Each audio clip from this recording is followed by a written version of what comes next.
the sites to get connected to all the other sites. I'll get a notification here that I now have, which means we're live. Welcome everyone to episode 7 of season 4, the Level Up Your Wealth podcast. We talk about the gaming industry, from more of a business perspective. One of your hosts, Marcus Howard, joined by Mario. Say hello, everyone, Mario.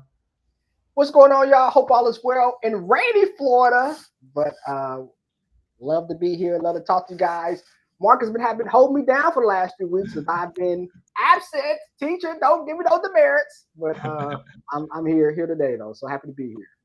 Welcome back, and welcome to the show, Zach. Zach, we've been connected on LinkedIn for quite some time. Had a couple of phone conversations. I'm excited to bring you onto the podcast. There's a lot to cover. You've seen and done a lot of stuff in your career, and you're working on some interesting projects now. So please introduce yourself to all the viewers. And as you are viewing, let us know where you're tuning in from. We appreciate your support. Yeah, awesome. My name is Zachary Kosma. I'm coming from Tulsa, Oklahoma. And yes, I've got tons of projects in the work. It's hard to capture them all. Full-time, I'm an educator at Atlas School here in Tulsa, which is a tech school teaching people how to go from making less than 60K to 70K or more with technology and tech skills. Other than that, I am working on a couple of secret projects, so I can't leave too much detail on them, but I promise to leave more soon.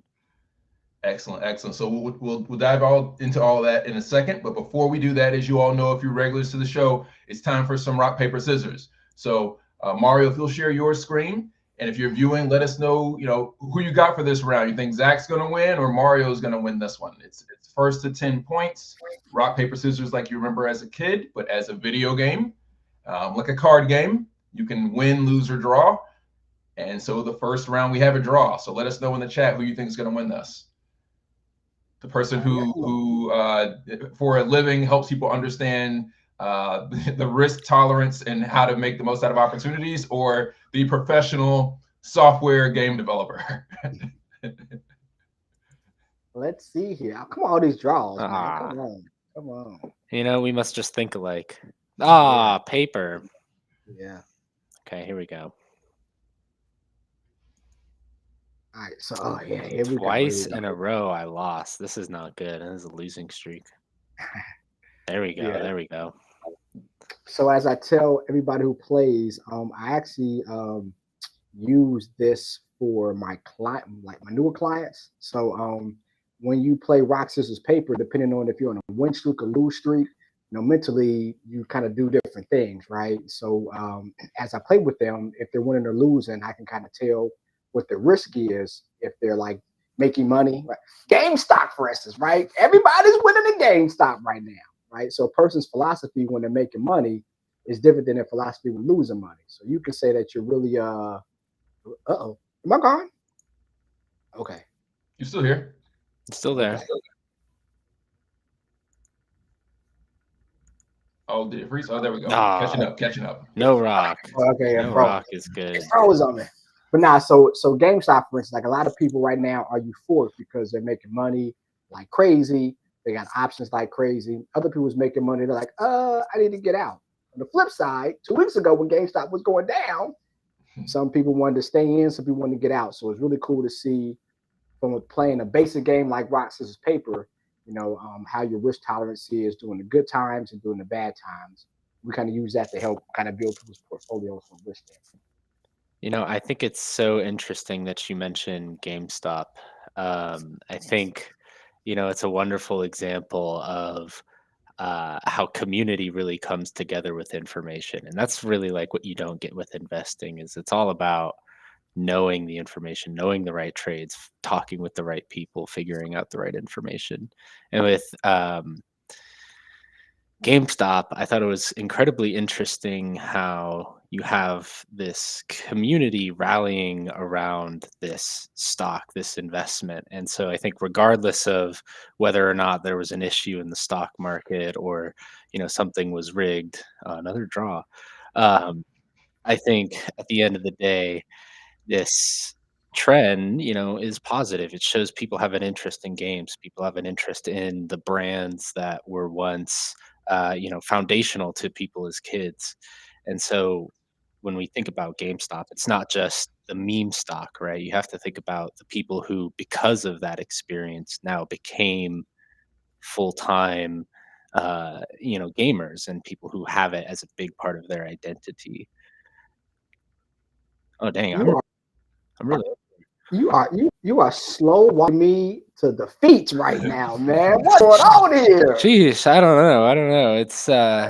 It's been a lot of draws, I felt like, but all of a sudden I looked at the score and it was 8-3. Oh my. Let's see here. Zach, do you think that GameStop represents something meaningful today, minus being, I mean, obviously it's doing well now, but it's still, to various degrees, still a meme stock. Is it part of the culture now beyond being a meme stock? Because folks that I speak to, I don't hear anybody saying like, they're so excited about GameStop like me and my friends talked about, 10, 15 years ago. I mean, this is what everyone talked about, right? Oh, we're one away from the win here. This just got intense. Dang it. Okay, so let's finish the match. We're super close to the end of the match here. You zoned in. No, zone out. Zone out. I was gonna say the game stock, the meme stock, the diamond hands, the what are we gonna play sort of thing. A lot of people chase paper with it, right? A lot of people chase, hey, I can make a quick buck off of that. But life functions in such a way where there is never a quick, easy path to success. Every way you go, you're gonna need to do some give and take. And a lot of that can't come in a day, in a week, in anything. A lot of things that people call overnight successes are things that took people years, at least of experience, research, trying to develop different ideas, even if they don't make it. I think so much of what we call expertise is really someone who's looked at a certain problem for a while. And that's where game stock is really interesting, right? Because you have this stock that has so much controversy around it, so much just following for being a meme stock, while at the same time having talent behind it that is really believing in what they're building.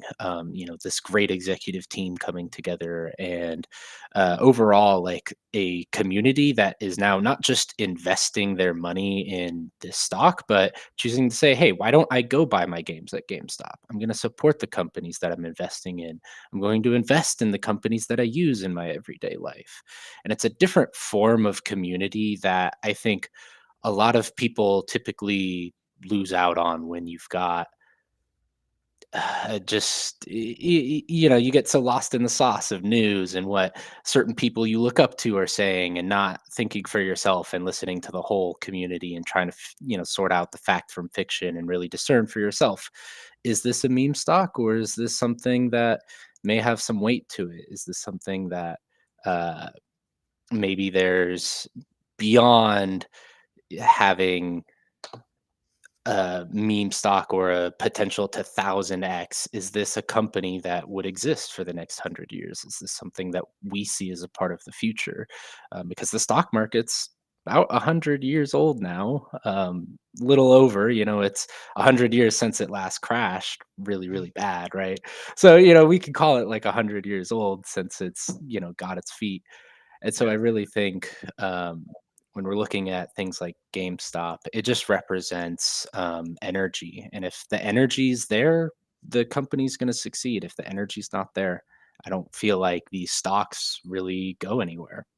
But it's a lot of factors to take in, right? Like I talked about leadership, I talked about all that. I feel like I'm talking so much. I want to hear from Mario. Well, are we lagging right now, man? Oh, we draw. Okay. No, sorry. I'm talking. I'm not playing. I'm zoning out. I'm getting in the vibe. Yeah. Nah, Okay. you definitely right. The market, does. Oh, what are we doing? Oh, don't call the comeback. Oh no. Oh my gosh, I really slipped up. I just started drawing. Wow. Felt like we were just playing poker or something, dealing cards. Wow, man, off the floor like a boxer. Okay. Like you said, Nah, right? No overnight success, right? That was if yeah, he that's wins, true. it's not an overnight success. Yeah, yeah. That's true, right? It takes time.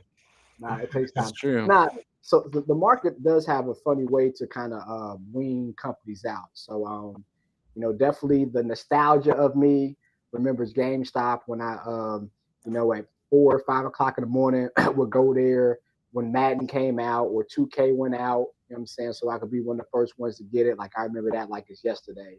So I definitely have the nostalgia of GameStop. I was actually in GameStop a few weeks ago getting a Nintendo Switch part with my daughter. Oh, now I think I'm lagging out. No, I think we lost him a little bit there. We lost you a little bit there, Mario. Okay. Nintendo Switch at GameStop. Which is a good choice. As I was saying, yeah, I was there with my daughter in the.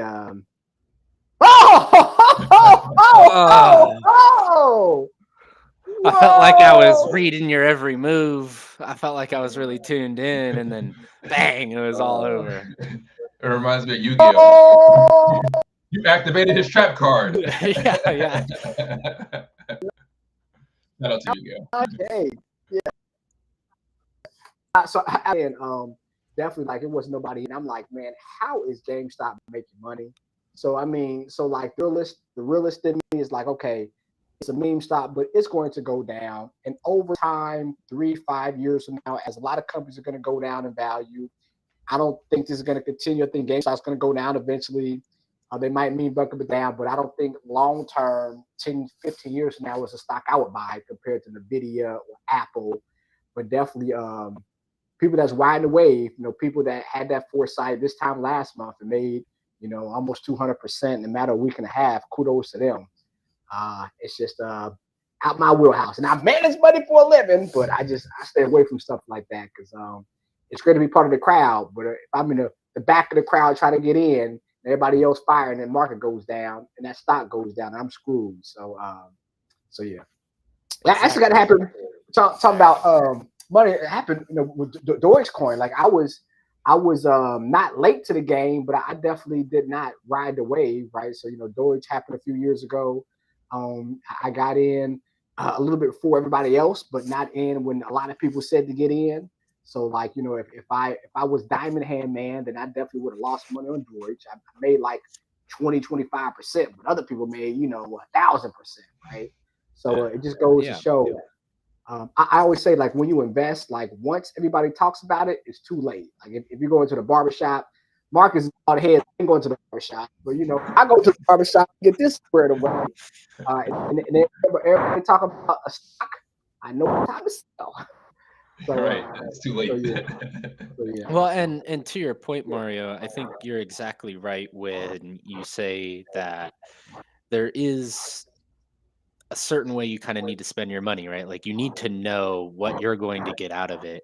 If you go in and everyone's talking about it and you've already hit your goal, are you really going to stick on? Because if everyone's already talking about it, it might drop the next week and you never know. So you might want to just weigh your options carefully. And that's where I say, just investing, throwing money away, hoping it goes somewhere, just put it long-term investment somewhere. If you're trying to invest your money, if you're looking at a company, really the thing you have to weigh is, what am I going to get out of this? What's the risk I'm willing to take versus the profit? If you're not making a purposeful investment, your investment's not going to go anywhere. Very, very true. And that gets us to what you do. So let's talk about the careers, talk about school. Man, these kids nowadays, like, are they as bad as lazy as people say they are, or that's just a facade? Well, so that's really interesting, right? And I have a lot of friends. So friends in high and low places. I get to see a lot of walks of life, and I think it's a particularly interesting question you ask about the key piece of education and like how the next generation, like who are these people and how are they growing up? And I'd love to give you my take as an educator. So let's do it. As far as Atlas School, we teach anyone aged 18 to 60. We get a lot of people who are looking to build a career in tech, whether that means switching their career or starting a career for the first time. A lot of people struggle in this day and age with working full-time or part-time jobs at places that won't ever give them a career, or places with culture that don't really support them. One of the worst stories I've ever heard is working for Walmart, right? And I'm sure everyone has horror stories, everyone has bad things. But there's places where, hey, I can't succeed here. And that's how a lot of people, even, all the way up to 40, 50 feel. Because it's not necessarily always, the next generation. It's the people who I think find themselves to be struggling the most. And so they tend to be really loud voices, right? They tend to be people who are like, hey, I need help. Um, and what you see is, there's not a lot of good opportunity, especially in this economy. There's not opportunity to just go out there and say, I'm gonna move to this city, I'm gonna get a job, I'm gonna do that, sort of thing. Right now, you have to depend upon your connections. You have to depend upon the people who are in your network to uh, build new things, to find new opportunities, to make that business happen. Um, and so when you look at getting a job, the most easy accessible means is through technology. And Right. certainly 2 years ago, now we've seen the first big layoffs in tech, right? Where there's this big question mark of how many jobs are there available in tech? What's all this stuff going on? We don't know because this is the first time tech has not had a growth in jobs, basically. And this is with big nationwide statistics. And so, how do we take a look at how do we tackle this problem? How do we get people into tech again?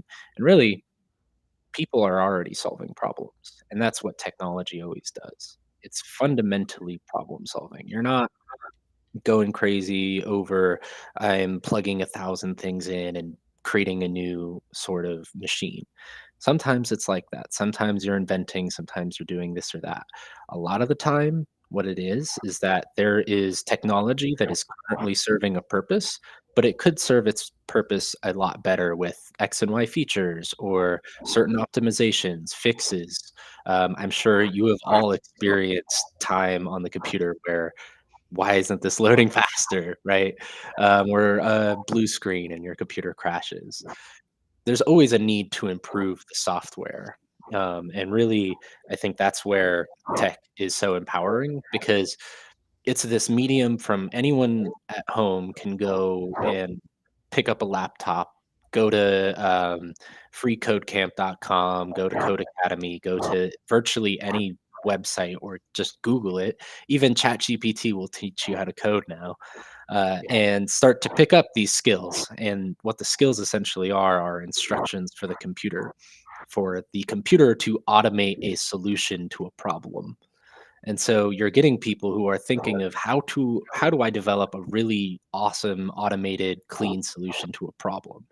And what's really awesome about tech is not every graduate who comes through Atlas becomes an engineer. Some of them take their engineering skills and apply them to project management or leadership or entrepreneurship.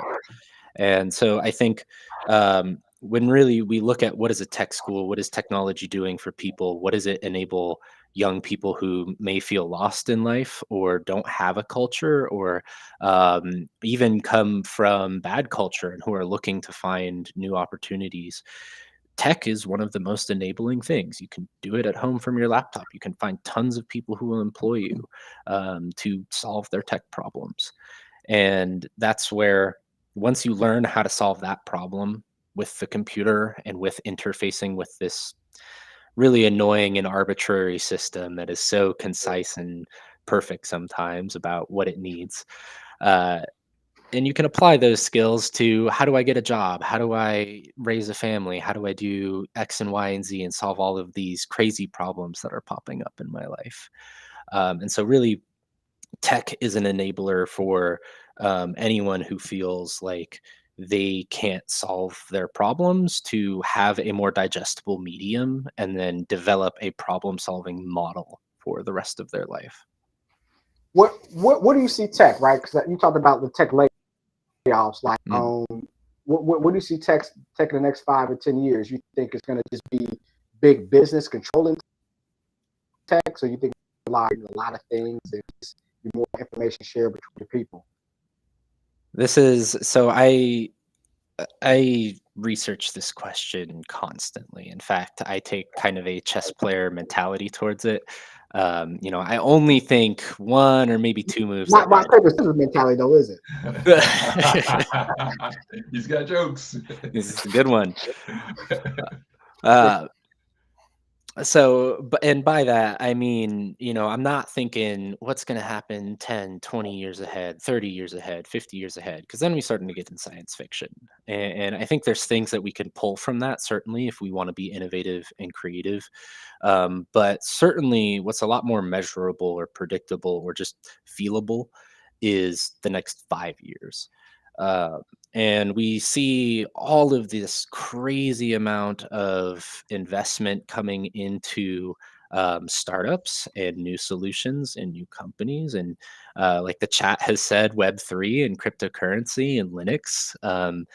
Rust is one of the biggest things in tech right now. The idea that we can rewrite all of our old libraries written in C with something more secure and prevent a lot of over layered cybersecurity that's unnecessary because, hey, we can change the way the systems are running. Wait, Zach, hold up. So what's, I never heard of Rust. What's Rust exactly? I never heard of that. It's a programming language. So there's different levels of programming languages. The way I like to think about it is the very lowest level you have binary. The very highest level you have something that's like English or Chat GPT, right, where you're talking with the computer and it's talking back to you. Okay. That's the highest level programming language, right? Because then you can tell it instruction and it would know to follow your instruction. We're not quite there yet. ChatGPT is pretty good, but I wouldn't say it fully follows your instructions yet. It's a little off the wild still. But that's like the idea of what's a higher level language. And so eventually you get away from like programming language to something that's more like a chat. But when it's still a programming language, we have like Python at the highest level, which Python is the universal machine learning language. It's used for all AI, all things like that. Really, what runs Python is a bunch of C libraries and C code and stuff that was written in old time. And so all of this C code was also powering tons and tons of operating systems, tons of devices, tons of other pieces of software, right? So when you think about tech, it's this huge infrastructure of like C. I want to get this on the camera. So we have this huge infrastructure of C, taking up this giant pyramid of tech with what we could think is at the forefront. And then right over here, we have like a little pillar Rust that's just being built to try and replace C. And then we have like something over here that's just like Excel sheets and like manual input and madness that's holding up all of this technology together. And so when we think about like the shift in technology in the next 5 years, it spans software, hardware, but also the devices we use every day. I don't know if you noticed, but the last generation of phones had a bunch of AI features in it. I think this will only continue to improve, right? Because people don't want to carry around a thing in their pocket. What we want, what we were sold on from the movies in the 50s, 60s, 70s, 80s, 90s, were, hey, we could have an artificial intelligence that's hooked on to a little earpiece and that talks to us at like Jarvis from Iron Man, and things like that. So you have this idea that, hey, we can have more natural interfaces with computers, and that's where I think tech is going, is that like it'll be more integrated, easier to use, and more a part of your everyday life in ways that you might not expect.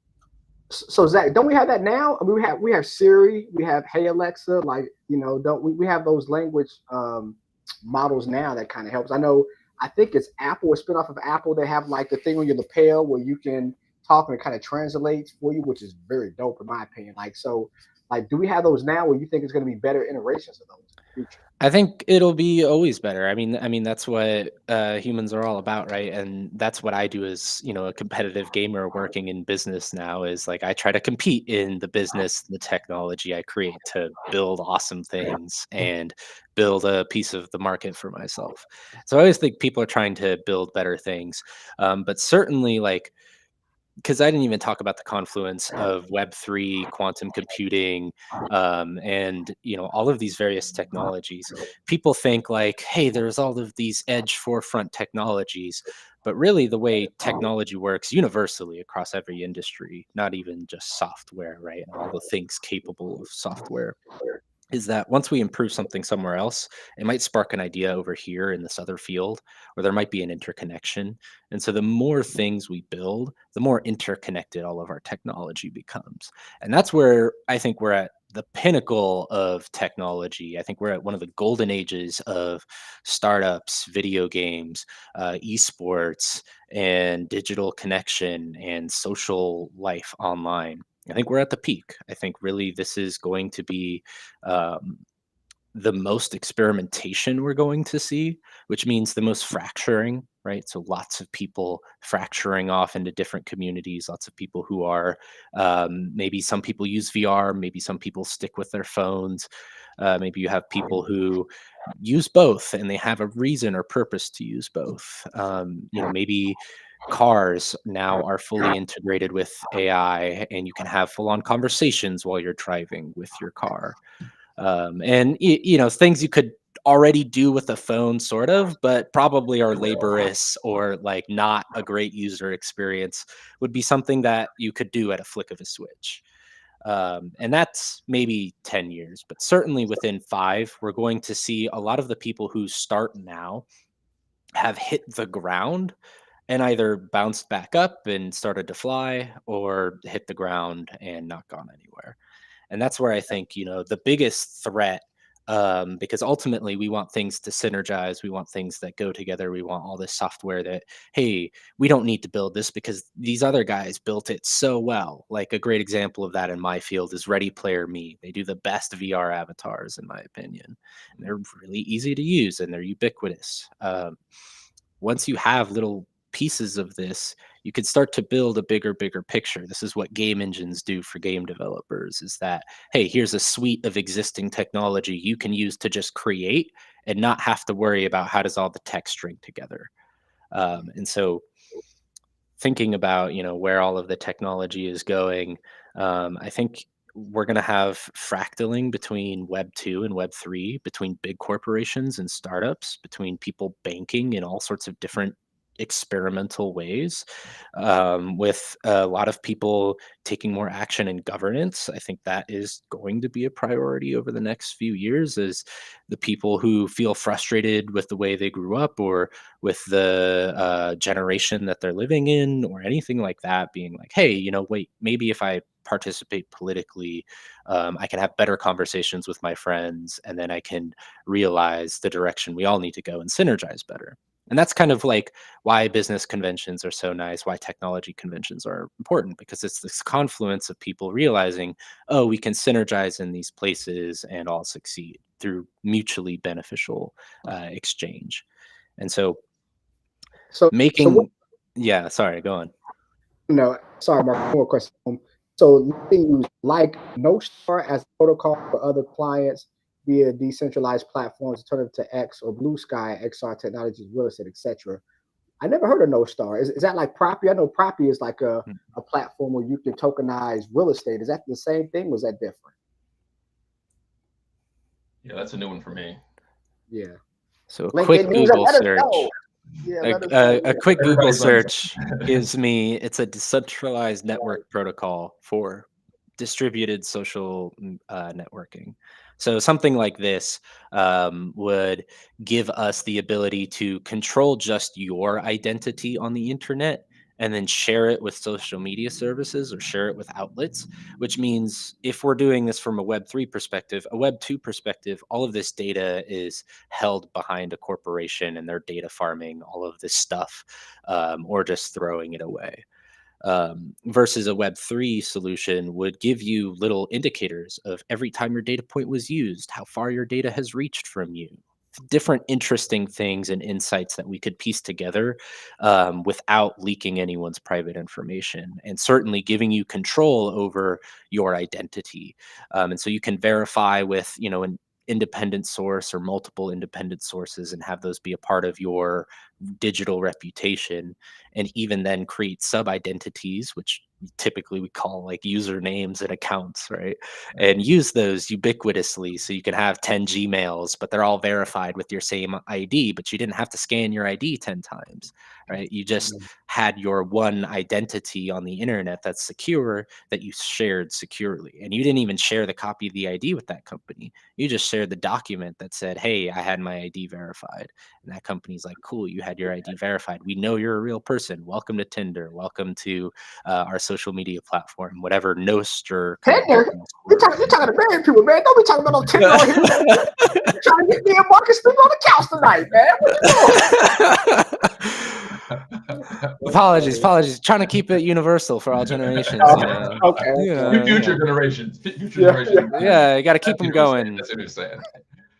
So when you teach your XR development, how much of that, what percentage of that is game development or gaming focus versus non-gaming focus? That's a wonderful question. So it's a 20-month program split into 5 trimesters, which are about 4 months each. And so, or just a little under 4 months. And so your first 2 trimesters are done in computer science. They're your foundation, and then you go into your specialization. Currently, the school offers full stack web development, machine learning, and low-level systems programming. The XR program is not enrolling at this time, but the XR program is one of these current specialization programs that we still have students active and studying and graduating and getting employed in. This program runs the last 3 trimesters of the 5. And so you're given longer time to study in your specialization after you've got your foundation. And it's funny, we kind of mimic the foundation of technology, right? So we teach them C, then we teach them C# and Python and various languages that they can use to build on top of that procedural foundation. Which is really interesting. I think it's a great model for kind of mimicking the internet, because then you learn just a really good fundamental programming and how to contribute universally kind of anywhere. And then you get to specialize and choose, hey, these are the problems I want to solve. And so my students solve all sorts of problems, from video games to virtual reality, augmented reality, simulation, and lately mental health. Games and other kind of interactive experiences like that are hugely moving the health sectors and really changing how doctors do surgeries to even people get therapy. So there's lots of really cool stuff. I think if we had to put percentages on it, the trimester 3 students go through their foundations in Unity, and they kind of learn how to prototype a few different games. They learn how to create tools for the editor. They learn how to build their own version of Pong, build a whole 3D game, and really understand what's there. So that's at least a good 30% in games and Unity game engine and learning how to build with those tools. The trimester 4, I try to throw as many curveballs at them as I can. I'm like the mean coach that trimester, right? And that's because I call trimester 4 devices. So these curveballs that I'm throwing at you are an iPhone, an Android, a MetaQuest headset, and getting you to work with these different platforms, understand how to build for these devices, and build really cool experiences. My class today, we finished our project on emotes. So the cool thing that we can do is track 4 different emotes in the headset: thumbs up, an X with the hands, a waving emote, and the face palm. So lots of really cool emotes, and that's just kind of the root of it. And we're building them in a way that's really performant and reusable, and we can put in many different experiences, such that, hey, once we have this underlying system, we can use it to create all sorts of games. Imagine we could do Simon Says, we could do American Sign Language and create a translating app. We could do something that lets you learn how to tools, or record the hands of the master as they sculpt a pot or fix a car engine, and then you can literally play a VR game where you follow the hands of that master. And so unlocking lots of possibilities today, right, with these devices that now can like scan what your hands are interacting with and give you like immersive overlays of what you're seeing and what you're interacting with. So mixed reality in this way, I think, is really powerful, right? Because then we can, wave across your friend at the street, and if you're both wearing your AR glasses and your friend has you added, maybe there's a wave emote that appears above your head, and then you get to see them all the way across the street when maybe you wouldn't have seen them otherwise because you were just walking. But now you have these indicators with people that you can communicate with. And so we explore crazy ideas like that. So XR in general, spanning VR and AR, definitely takes up another good 30 to 40% of it.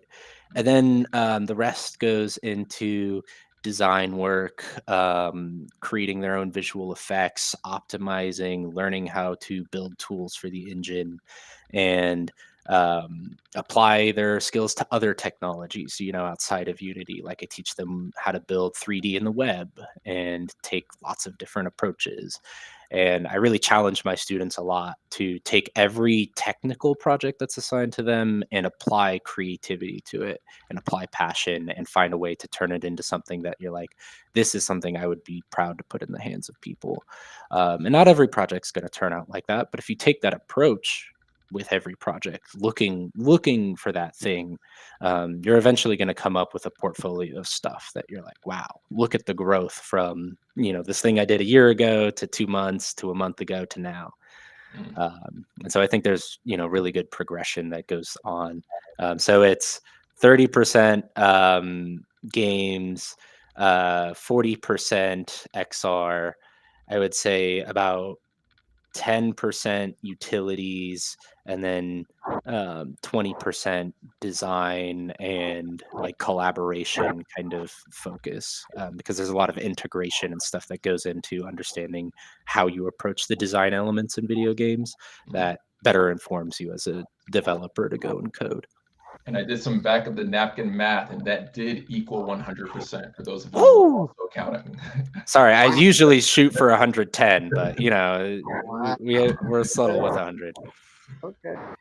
So are you actually teaching the students about web kind of, because I know it's a different code, different this software engineering standpoint, 2 and 3. You teach that, or is it something that's more advanced? I'm sorry, you were breaking up a little bit. He was asking if you teach Web3 technology as well.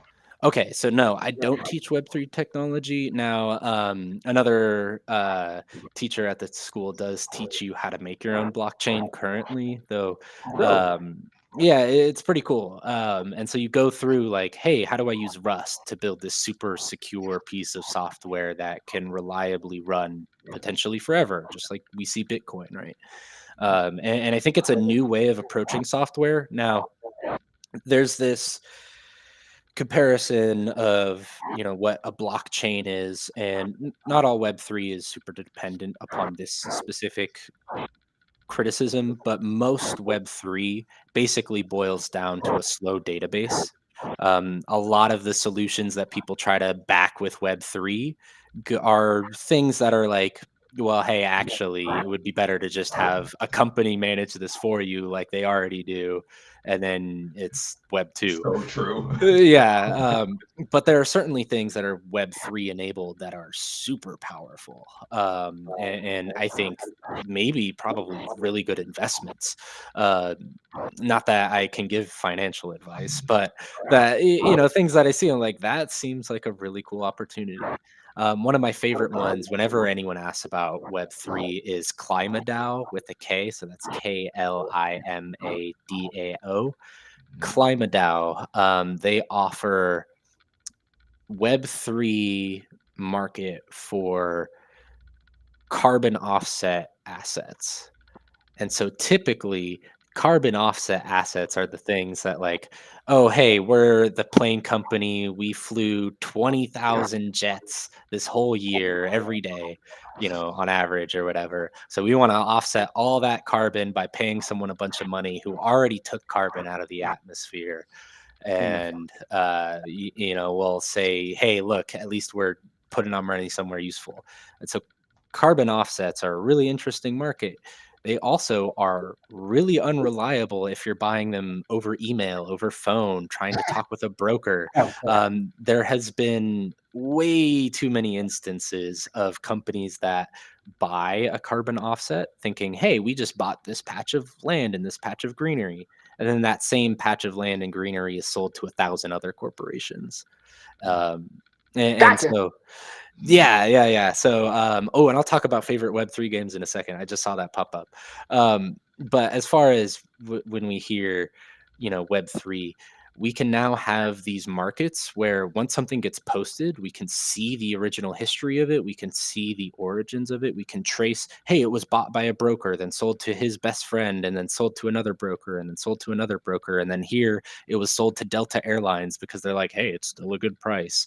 You never know like how it goes off with these carbon offsets. There has been stories of ones that have traded hands 72 times before they make it to their final, company that expires the asset.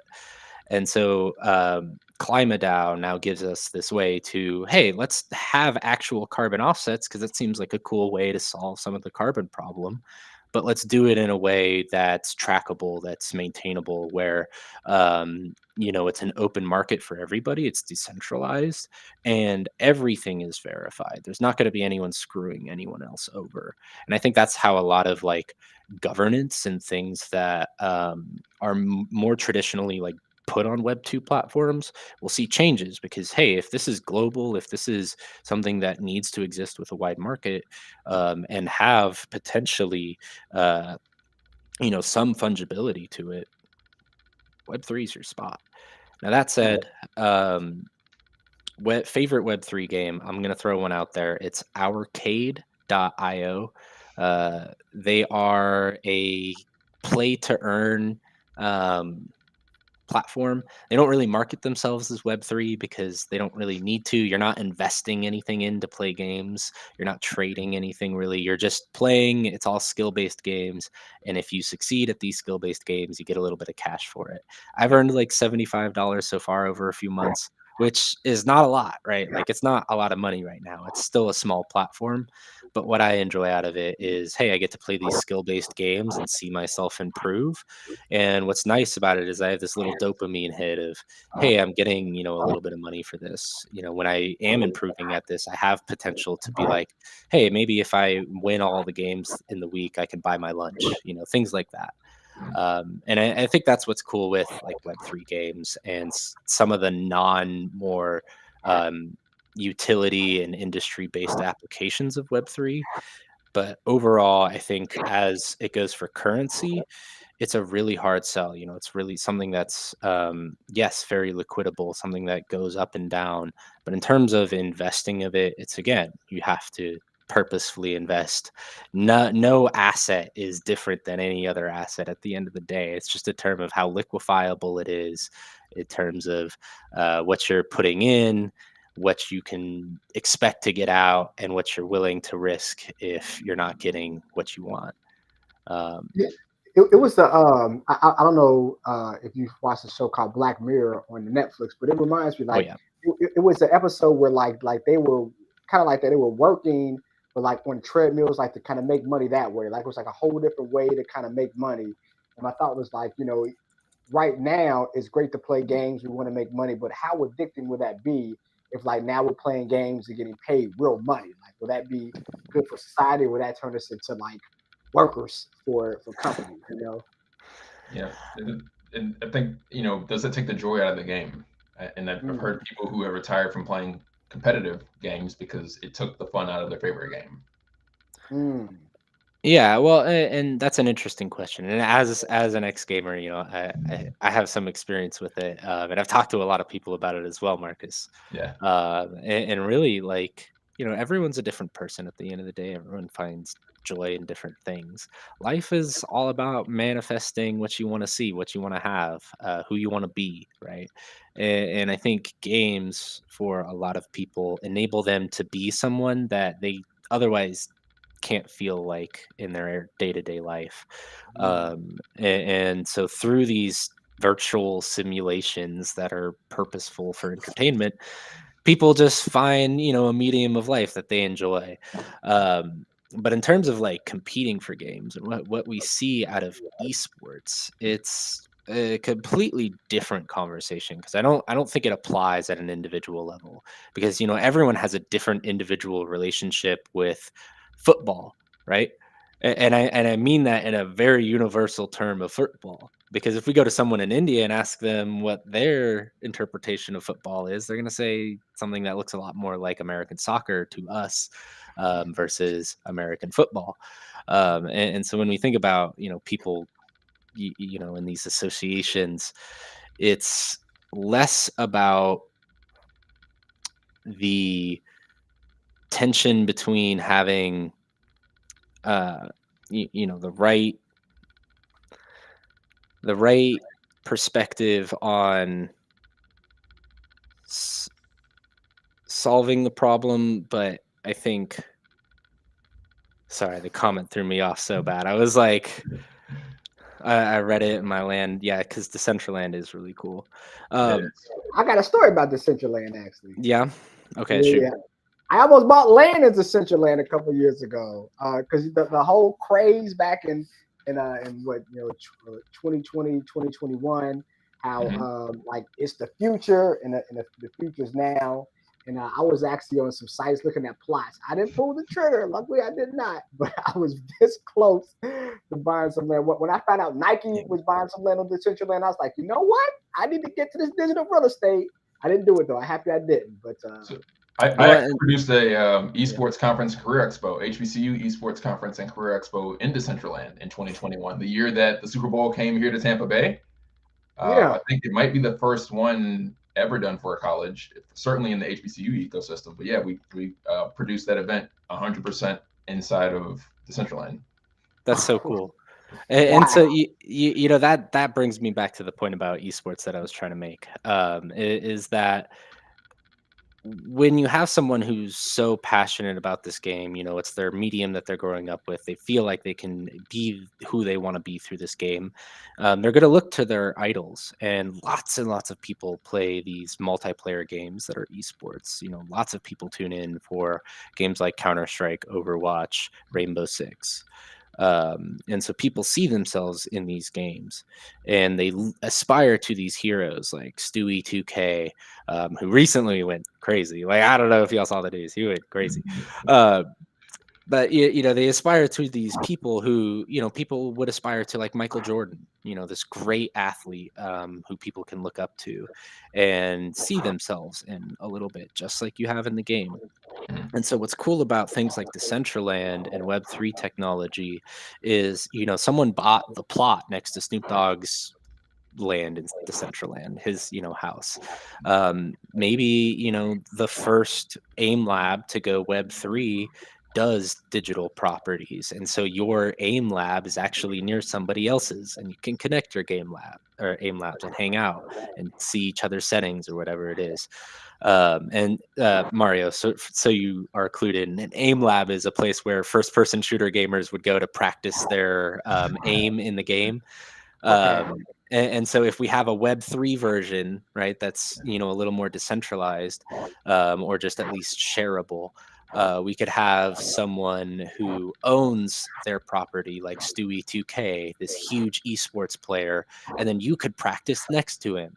And it could be like an entry to coaching, or it could be an additional bonus on his Patreon and things like that, where, these Web3 interactions start to integrate into all of the services and values that people already provide in a way that is more digitally interconnected and especially around where, digital identity is important, and where you need to know, hey, I'm actually someone, or I am who I say I am, right? Because that's one of the biggest problems in the internet right now is spoofing and deep fakes and, all this stuff out there that's just misinformation and not real. So you mentioned the importance and the value of influence, right? And I think that that's very relevant to the influence that governments may be able to have by adapting gaming and esports into their strategy. So I wanted to shift gears and talk about that. Before we do that, just to level set, you did mention you were formerly a competitive player, right? An esports pro. Can you talk a little bit about that, just so everyone has an understanding of your experience in the space? And then definitely want to dive into the geopolitics, right, of gaming and esports. Yeah. So, real quickly, I'll give my history on it. I was an indie first-person shooter gamer. I played in an indie league called the Digital Gaming League, and they had a few different games that they sponsored, one of which was Insurgency. I had a team. We went undefeated for 5 seasons, won the World Cup. I reunited with some of the guys recently, and we won the Revival tournament, which was pretty fun.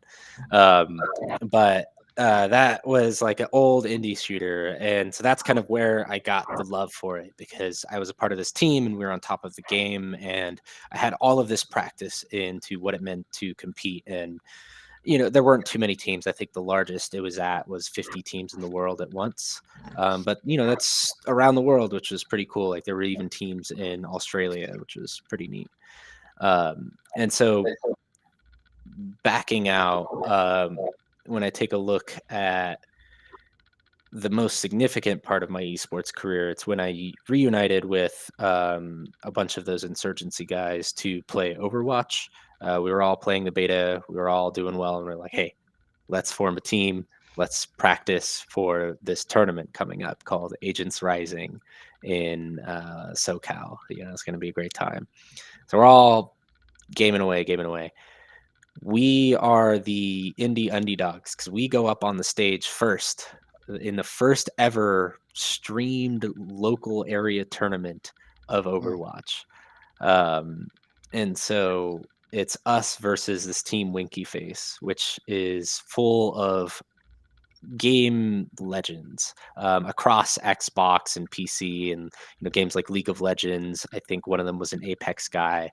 They had this team of like superstars basically, and we were all in our team shirts, with like a cheap little one logo, the Veritas, the V.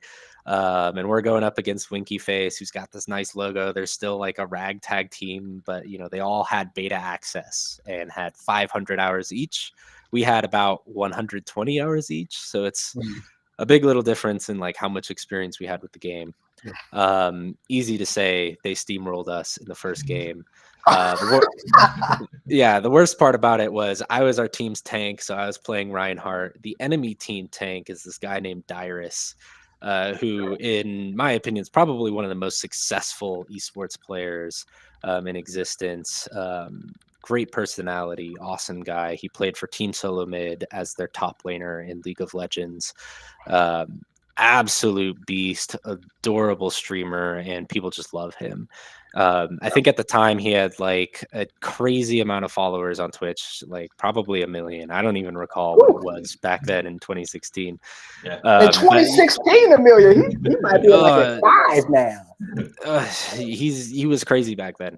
And so he was also playing Reinhardt because he was their team's tank. So, on stream, 50,000 people watched me get steamrolled as Reinhardt by another Reinhardt, which was pretty fun. I sometimes go back and watch the game and like, I almost had him there. Before you got memed. Yeah, and like, I don't know, you can't do that in every sport, right? You can't see all your highlights, but in esports, you really can. You really can go back and watch the VOD and watch your perspective, watch the stream perspective, all this stuff. It's awesome. Yeah. So a lot of culture, a lot of attention, right? We're in the attention economy now. And you and I have had this conversation offline. I think that creates some benefits and potentially some liabilities for governments or citizens of governments. So, definitely wanted to talk about that for a bit. We not trying to cast particular shade on any one country at this point, want to talk about it kind of holistically. Definitely want to call out some examples so people are aware of what's happening. But to your point, again, there's a lot of good that can come from adopting this and not trying to be like completely negative about it. So just wanted to have that conversation because I think that there's not an understanding that it is being used strategically around the world. And there are a lot of countries like the US who aren't using it strategically, who should be. Yeah, I mean, well, whatever. So Mario, who do you think makes the most video games in the world out of any country? Oh, Japan, right? No, it's the United States by far. If we're talking Really? indie games, we're talking people Oh, hacking okay. away, all of these studios based here, Okay. other Okay. countries opening up a studio here. It's by far and away United States. But I like your answer. Japan makes probably the most good games for Yeah. sure. Oh, For sure. But America certainly got the most volume. And that's where it's like, well, hey, wait, if we're making all of the games, shouldn't we be winning at all of these games? Kind of right. Yeah. feels Yeah. like the casino stacking against itself in a way, right? Like, Yeah. wait a minute, this is not what we expected. Um, but it's cool, right? I think it's really awesome to see how cultures across the world train people and get people into these arenas and these circuits and give these athletes the right support to succeed. That's super cool. We all come together for the Olympics. That's something everyone gets hyped about and everyone can appreciate. And back in the Soviet era, when there was a Cold War, right? There was the Soviet smile on TV in the Olympics when they won the gold medal, and that smile went over so many American hearts. And it wasn't Mm, about the war anymore. It was just about, wow, like look at this achievement. This is crazy. yeah. And so I think it's so culture based, right? Like when we're talking about esports, when we're talking about all this, I really, like I said earlier, I don't think you can relate it from an individual experience. As an individual, you are not Michael Jordan unless you're Michael Jordan. Like you don't know what it's like to be on that other side, and that's the Yeah. fundamental, like what makes a game competitive, right? Is that like someone else is on that other side, and if I know what you're gonna do, I could probably beat you. And that's called yomi, which is a Japanese term for knowing someone else's mind, knowing someone else. Um, so we in the gamer world use yomi to refer to like, oh, I know what you're gonna do. I like predicted what you were gonna do. And so I think culture in a way kind of loves that. We feed off of that a lot. We feed off of rap battles. We feed off of the people talking to a nationwide audience on TV or to a live audience giving a congressional statement. There's all sorts of these theaters in which we love to hear people kind of know what we want, know what we're seeking, know what we're going to see. And we also love seeing achievement, right? Seeing people who actually achieve the things they set out to do. And that's where I think esports has so much power, and the geopolitical power starts to come in, right? Because imagine if you're China and you're winning every video game. You're winning just every video game all of a sudden. And then on top of that, you've got a good amount of allies, and they're like, wow, we love how good you are at video games. This is cool. Yeah.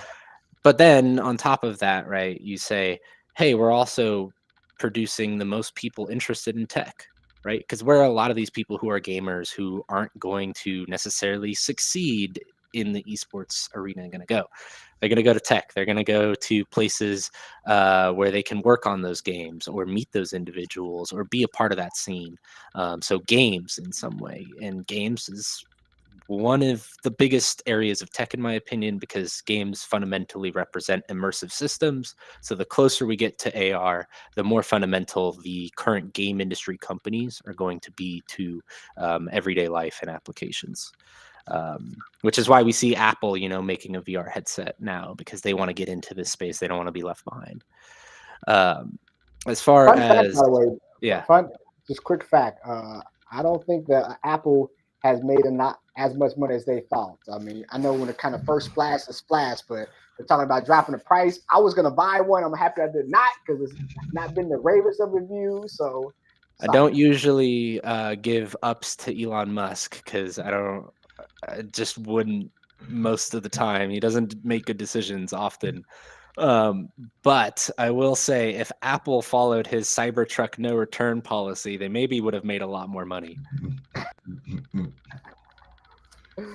That's true. That's true. I haven't seen a lot of Cybertrucks, man. I mean, you know, I live in Tulsa, Oklahoma, so I don't see a lot of Tesla in general. Occasionally one. I've seen 2 or 3. They've all been basically shrink wrapped as like giant billboards, like on wheels. Wow. So Kanye West made his own version of a Cybertruck. Seen it like looks like a napkin. So weird, but he said making 4. He said like $1.4 million a piece, and so yeah, his own side. I don't know how Elon let him. It looks like a big napkin. It's just weird.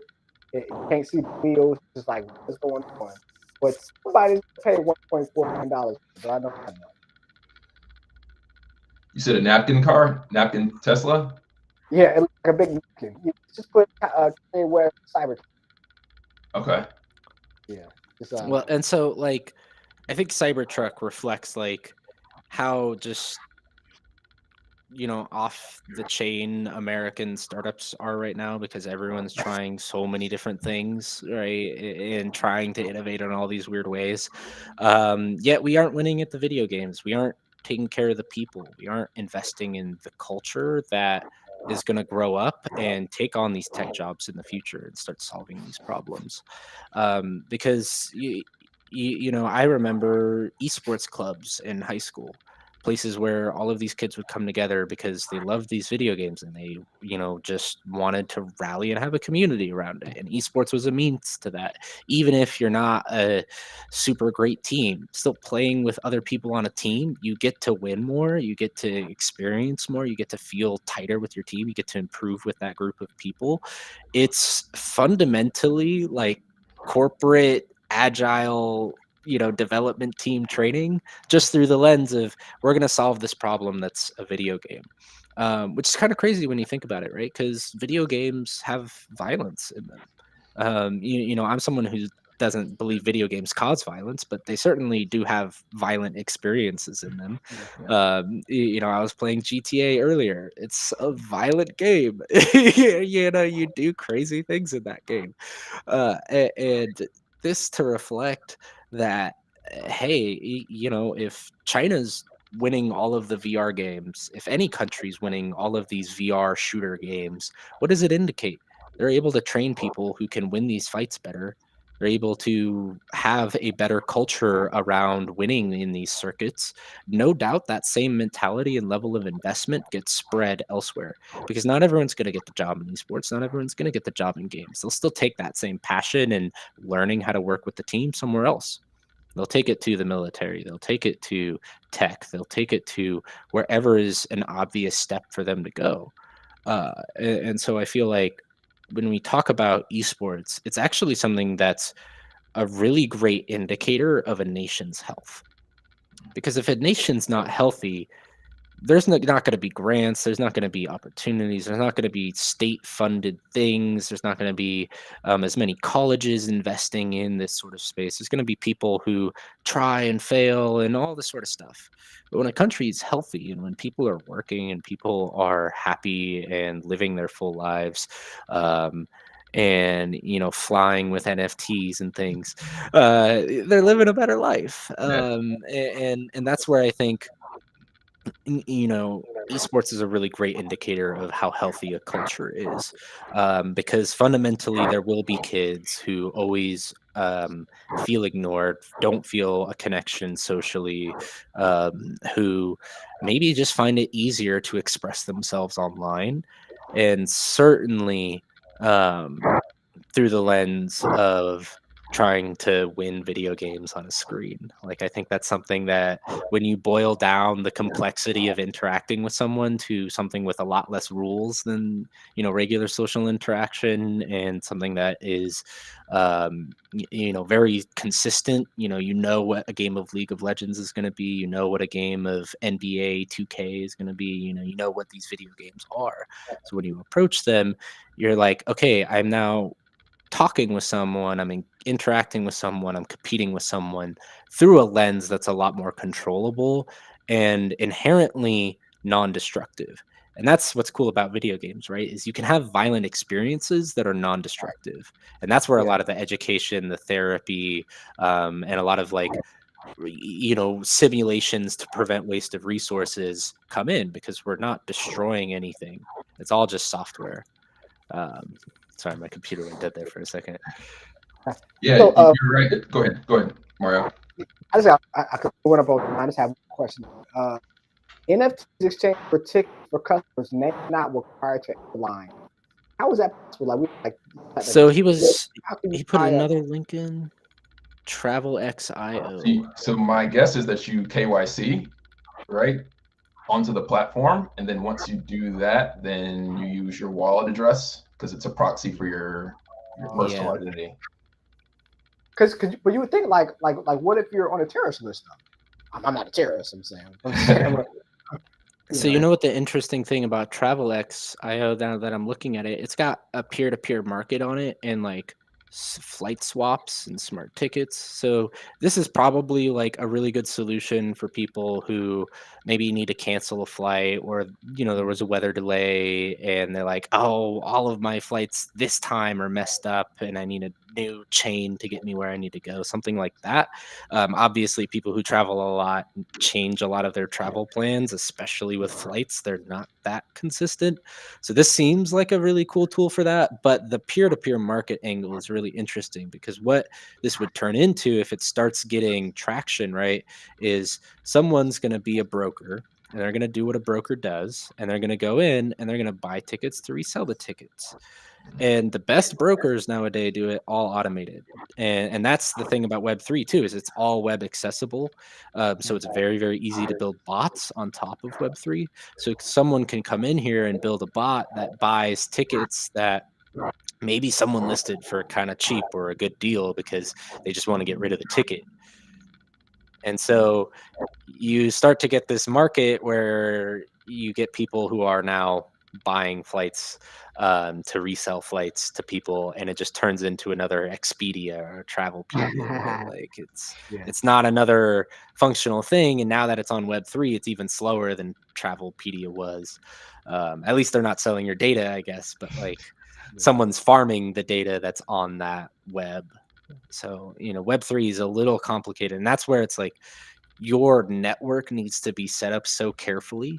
And in the last 4 years of me following Web3, because I was originally a crypto guy back when I was still in my school days, in high school, but I've been following it again for the last 4 years, just keeping my eye on crypto, keeping a tap on all of it.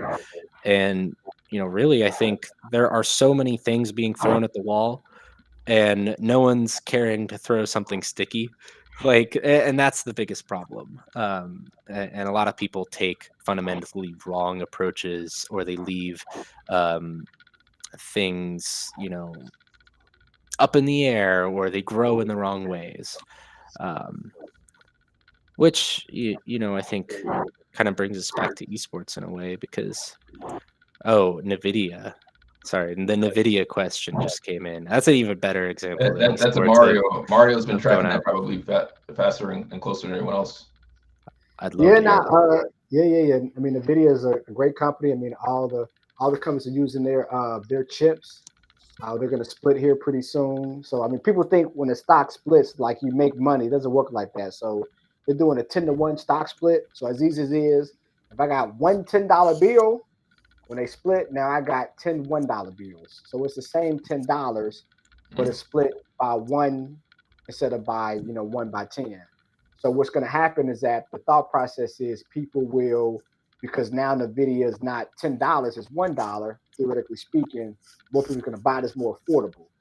I don't know if that's the case because now with all brokerage firms, you don't have to buy a whole share. Like if you want to buy NVIDIA now, you don't got to spend over $1,000. You can buy $5 of it. It's like Bitcoin. Bitcoin is incremental. One Bitcoin is darn near 70,000, but you can put $5 in it. So, yeah. But I mean, from a long-term standpoint, NVIDIA is definitely one of the ones today that people.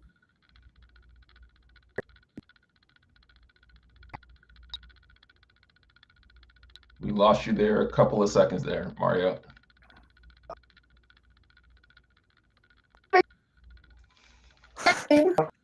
Yeah. Now, I was saying the video I think would be Apple market. You got these like building software on the chips, like from a competitive advantage standpoint. That's what you want. Like, you want people to have to use.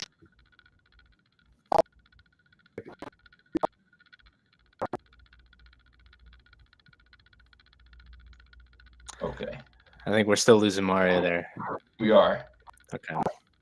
But it sounds like he's bullish on NVIDIA. I mean, I would be too. So, as a gamer, as someone who's been building computers for a long time and been a part of NVIDIA's consumer market base, this company is really good at what they do. Everything they do. I've never had a bad experience with NVIDIA.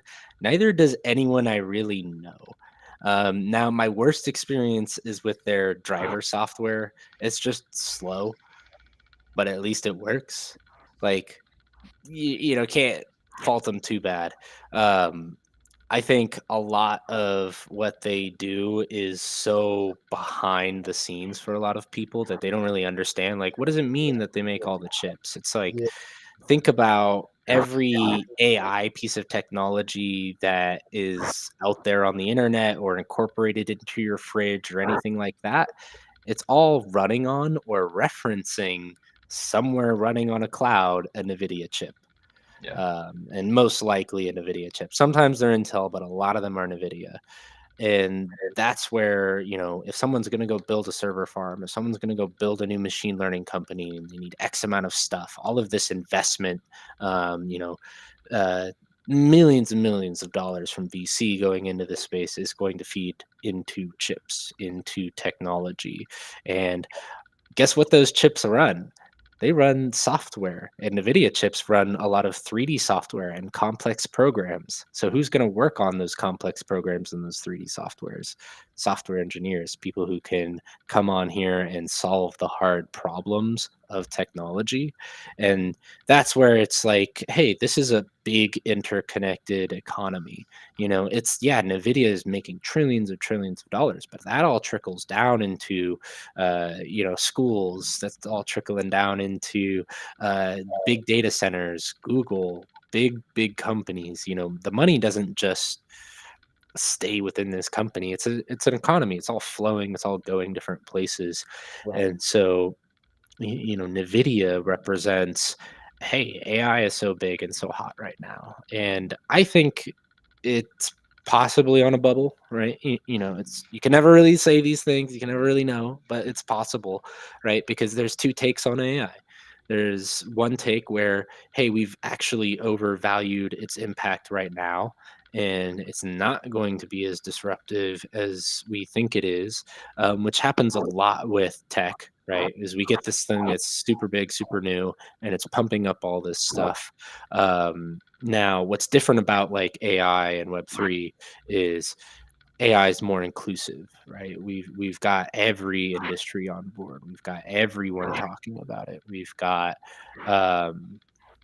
NVIDIA going absolutely nuts, bigger than Apple, right? Which is not the way the tech industry is. If you're investing in S&P 500, you're really investing in Apple and praying to God that technology does not get disrupted.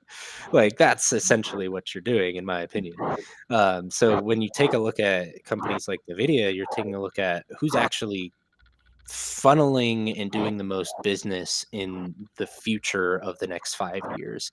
And that is NVIDIA, 100%. The market share is completely representative of that.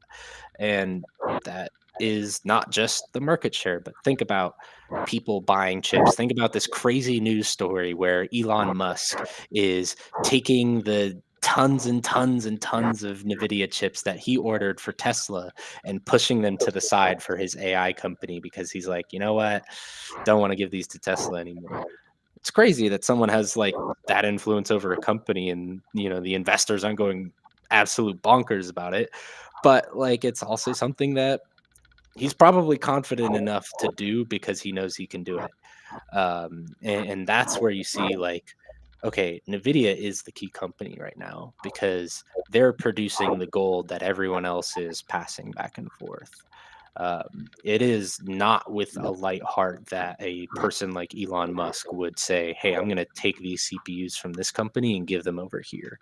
That is something that is super significant of like, okay, the actual power that people are playing with is the ability to compute. And someone mentioned quantum computing earlier. I think it's a really interesting example because quantum problems are fundamentally different. The math is different. And so the problems they solve tend to be at a different scale. So we're going to still need NVIDIA and all of these existing companies. Quantum computing is not a threat to that. If anything, it expands upon the need to traditionally process the data and the results we're able to get from quantum computations. Yeah, I think if you're betting on anybody, AMD, NVIDIA, anyone making chips, you're in a chip-based future. I mean, we need silicone more than anything else right now. Maybe not Intel. Maybe not Intel. Intel is happening. Okay. What's wrong with Intel? I just that best believe like they're building a huge data storage center here in America, but it's going to take like 2 years to be built. And I think Intel's fast. I heard Intel is trying to get into quantum computing, so if that happens, that might give them a competitive advantage down the road. But when it comes to chips, though, my personal opinion, NVIDIA and AMD is probably the way to go. Not financial advice, I'm a certified financial planner, but on these internet streets, it's just information. Well, no, and you're right. I've been following these companies for years as someone buying, occasionally an AMD chip, occasionally an Intel chip, occasionally NVIDIA GPUs, switching back and forth, seeing who's the best. AMD and NVIDIA do what they do really, really well. Intel makes good processors and they're reliable for Intels, but honestly, AMD has caught up, if not done better. And I think it's funny that you mentioned Intel right when someone was like, "Hey, Silicon Valley is going over to Austin, Texas," and I think it's really interesting, right? Because I've been following the Texas startup scene. I've been trying to scope it out, look at what's there. When we think about Intel, they're one of the companies based in Texas, and I think, hey, that's cool, right? You have this rise of the rest, as it was coined by Steve Case, the founder of AOL, I believe, and this idea that okay, tech is moving away from the coast into the center of the country. I think what that means more than companies like Intel succeeding is that NVIDIA and AMD and a lot of these other companies in the space are going to sell a lot more chips because the rest of the country is now banking on tech in this economy. And we see these huge oil economies like Texas and Oklahoma, even in Alaska, start to lean over towards technology. And if we get out of even the American focus, Saudi Arabia, one of the biggest gas economies in the world, is pivoting towards technology and engineering and construction and architecture, AEC. Esports.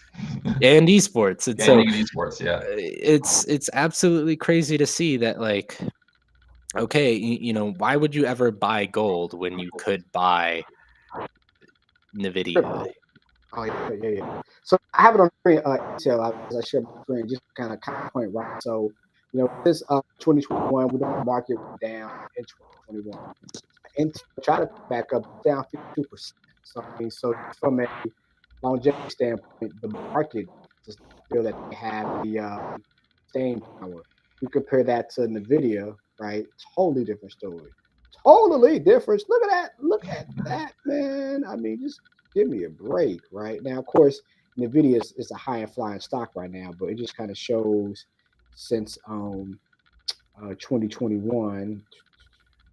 Give me look at this. should be Christmas, right? For them, look at that. Since 2021, up over 1,000%. So we had this conversation 3 years ago, and I'm like, man, let's buy Intel. And you say let's buy Nvidia on $100,000. I lost 50,000. You went from 100,000 to what's that? 10x. What's that? 10 million.